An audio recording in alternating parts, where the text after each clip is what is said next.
कर्पूरगौरं करुणावतारं संसारसारं भुजगन्धहारं सदा वसन्तं हृदयारविन्दे भवं भवानी सहितं नमामि। भवं भवानी सहितं नमामि। श्री गुरु चरण सरोज रज निज मन मुकुर सुधार बड़नौ रघुवर विमल जसु जो दायक फल चार। बुद्धिहीन तनु जानिके सुमिरो पवन कुमार बल बुद्धि विद्या देहु मही हरहु कलेश विकार। जीवन के जो चार फल है अर्थ धर्म काम और मोक्ष, ये चारों फलों की प्राप्ति जब हम इसका साधन करते हैं, इसका हम जब जतन करते हैं, आदि गुरु शंकर भगवान के बनाए गए जब हम नियमों का पालन करते हैं, शिव स्वरूप गुरु के पास जाकर के शिव भक्ति जब हम ग्रहण करते हैं और राम नाम का जब हम जाप करते हैं, तो हमारे जीवन में ये चारों फल उसी तरह से आ जाते हैं जिस तरह से जब गर्मी का मौसम आता है और सूर्य के ताप से इस धरती पर जितने भी पेड़ पौधे हैं उनके पत्ते सूख जाते हैं, झड़ जाते हैं। धरती के जो घास भूसे होते हैं वो सब सूख जाते हैं। लेकिन जैसे ही मेघ बरसता है तो सब हरे भरे हो जाते हैं। उसी तरह से मनुष्य के जीवन के जो कला हैं, रोग हैं, दुविधा है, संशय है, मतभेद है, जब शिव सनातनी सत सनातन भक्ति मार्ग पर जब हम चलते हैं तो हमारे जीवन के पतझड़ जो हैं वह खिल जाते हैं, हरे भरे हो जाते हैं। आदि गुरु शंकर भगवान ने जो भक्ति का मार्ग बनाया, जिस मार्ग पर चल करके लाखों संत, लाखों महात्मा, लाखों करोड़ों गृहस्थ सुखी जीवन को प्राप्त किए, उसी भक्ति का चर्चा करते हुए मैं पहले राम नाम का थोड़ा गुणगान कर लेता हूँ। कहा गया है कि सब में रसता, सब में बसता, सबका करता काम, एक वही है नेक वही है जिसका नाम है राम। एक बार प्रेम से बोलिए श्री रामचंद्र भगवान की। राम नाम का फूल खिला है, महक रहा है गली गली। क्या महात्मा जी, बात सही है?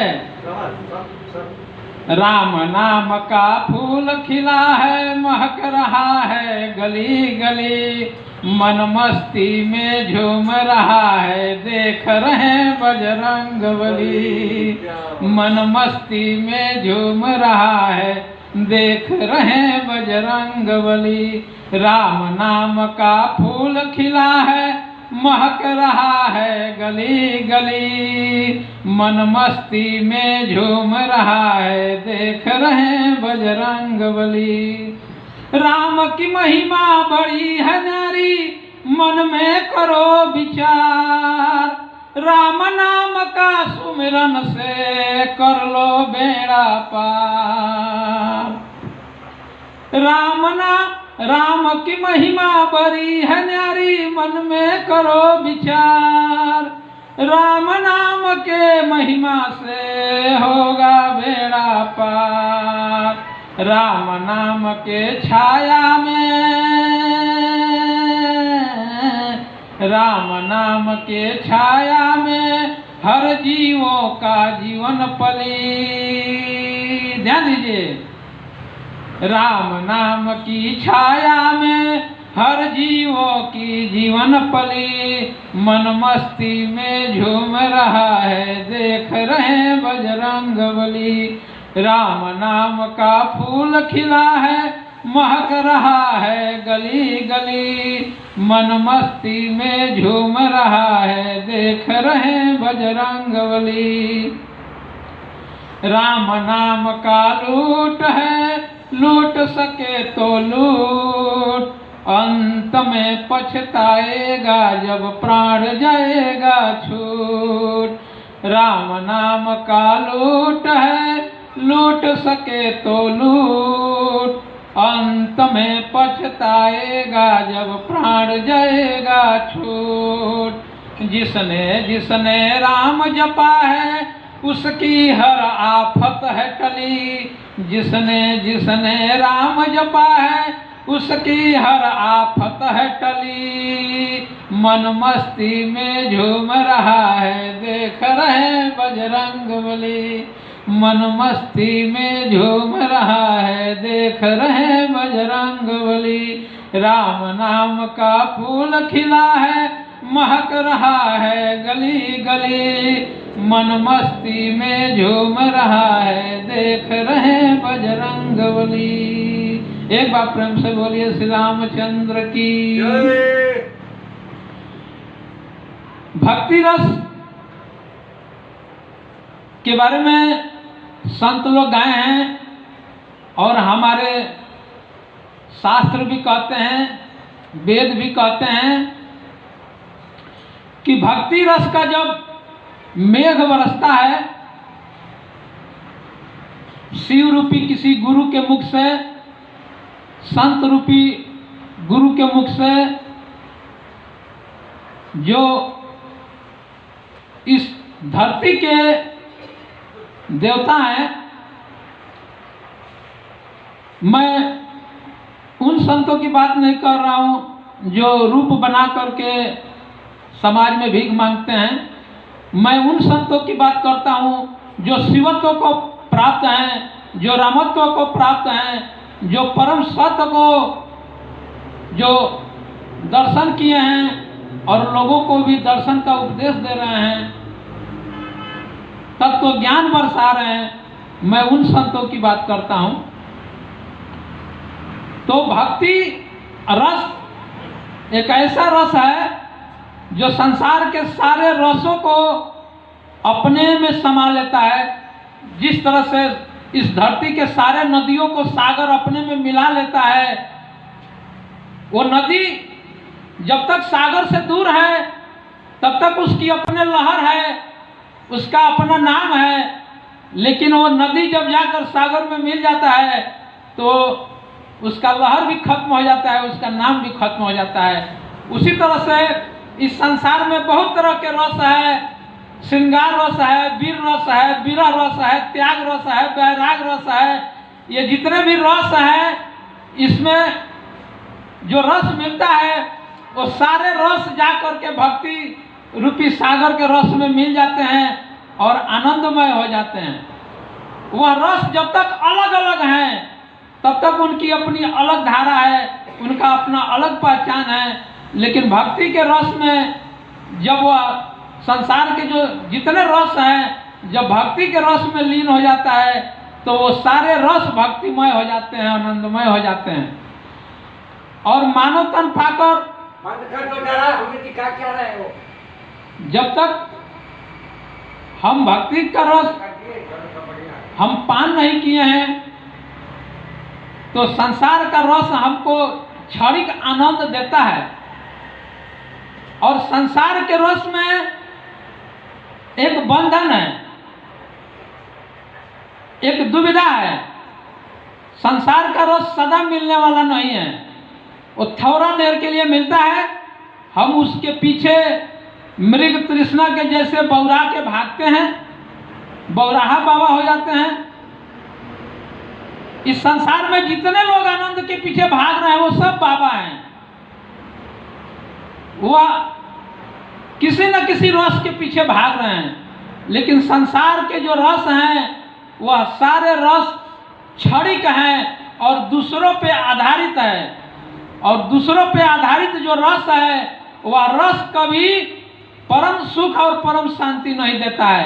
लेकिन भक्ति रस, हमारे आदि गुरु शंकर भगवान ने जो भक्ति रस बताया है, वह भक्ति रस जब हम गुरु के पास जाकर के प्राप्त करते हैं और शिव योग विद्या, शिव सनातन योग विद्या, शिव ध्यान विद्या, शिव समाधि विद्या जब हम ग्रहण करते हैं, जब हम प्राप्त करते हैं, तो हमारा जीवन का नजराना ही बदल जाता है, हमारा जीवन का तराना ही बदल जाता है। हमारा जीवन बहुत ही अनमोल है, इसका मोल नहीं लगाया जा सकता है, इसका कीमत नहीं लगाया जा सकता है। गोस्वामी तुलसीदास जी लिखते हैं, बड़ी भाग मनुष्यतन पावा, सुर दुर्लभ सद ग्रंथन गावा, साधन धाम मोक्ष कर द्वारा, पाई न जे परलोक संवारा। कहते हैं कि यह मानव तन इतना भाग्य से मिला है कि देवताओं को भी दुर्लभ है। देवता भी तपस्या करते हैं, साधना करते हैं तो मानव तन मिलता है, और मानव तन में आकर के भक्ति रस जब प्राप्त करते हैं, शिव सनातनी योग विद्या जब ग्रहण करते हैं, तब जाकर के वो मुक्त होते हैं। तो भक्ति हमें चारों फल सहज में ही प्राप्त करा देता है। और जो मानव तन पा करके या भक्ति नहीं किया, भक्ति में अपना मन नहीं लगाया, तो वह मन, उसी मन को कहा गया है कि मृग तृष्णा के जैसे वह मन जो है बन बन भटकता है। इस पे दो शब्द मैं गा के बताऊंगा। कबीर जी की ये बहुत सुंदर बाणी है कि ज्ञान बिना सब दूर लगत है, सब कुछ है पासी, आत्म ज्ञान बिना नर भटके, कोई मथुरा कोई काशी। ज्ञान बिना सब दूर लगत है, सब कुछ है पासी, आत्म ज्ञान बिना नर भटके, कोई मथुरा कोई काशी। जल में है बिन प्यासी, देख देख मुझको आवत हासी, आत्म ज्ञान बिना नर भटके, कोई मथुरा कोई काशी। हम मथुरा काशी जाते हैं भक्ति रस पाने के लिए, लेकिन हम जा करके घूम के आते हैं और 4 दिन में फिर भूल जाते हैं। इसी के लिए वह कहे हैं कि हम मथुरा गए, काशी गए, हरिद्वार गए, 4 दिन घूमकर मनोरंजन करके और फिर उसको भूल जाते हैं। कबीर जी कहते हैं कि वो काशी को अपने हृदय में बसा लो, वो मथुरा को अपने हृदय में बसा लो, उस शिव को अपने हृदय में बसा लो और सदा के लिए शिव में रम जाओ और शिवमय हो जाओ। 4 दिन जाकर के घूम के आकर और फिर उस शिव को भूल गए, अपने संसार के मृग तृष्णा में ही फंस गए। ऐसा नहीं है कि हम संसार का काम नहीं करेंगे, संसार का काम छोड़ देंगे। संसार का हर काम करते हुए, अपना जीवन यापन करते हुए, संत महात्मा अपना जीवन यापन भी करता है और वह भक्ति रस भी पीता है और अपना जीते जी जीवन को आनंद से भर लेता है, मंगल से भर लेता है। कहने का अर्थ यह है कि जैसे हम 4 दिन जग कर लिए, अनुष्ठान कर लिए और 4 दिन के बाद फिर हम संसार के रंगरलियों में लग गए, मनोरंजन में लग गए, हीरो हीरोइन के पीछे भागने लगे, तो ऐसी 4 दिन की भक्ति जो है वो कोई फल नहीं देता है।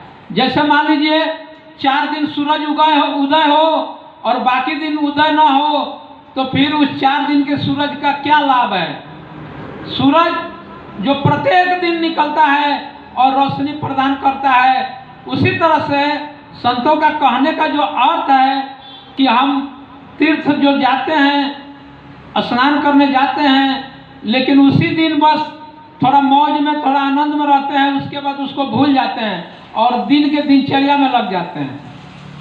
तो दिनचर्या में लगे रहना है, दिनचर्या काम करते हुए राम नाम जपते रहना है और अपने जीवन को मंगल बना लेना है। भक्ति बहुत ही सुगम है, बहुत ही साधारण है। बात अगर समझ में आ जाए तो जीवन में आनंद आ जाता है, जीवन में मंगल आ जाता है। हम गुरु के माध्यम से शिव योग जो मानव जीवन के हर गतिविधियों का परख कराता है, हर मनुष्य को भक्ति सिखाता है, जीवन यापन का तरीका सिखाता है। शिव योग पे हम चर्चा करते हुए दो शब्द हम भजन के रूप में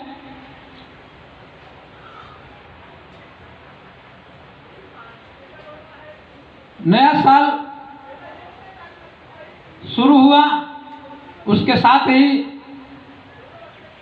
26 जनवरी हम मनाने जा रहे हैं, गणतंत्र दिवस, स्वतंत्रता दिवस। हम कई तरह के कुरीतियों के शिकार, हम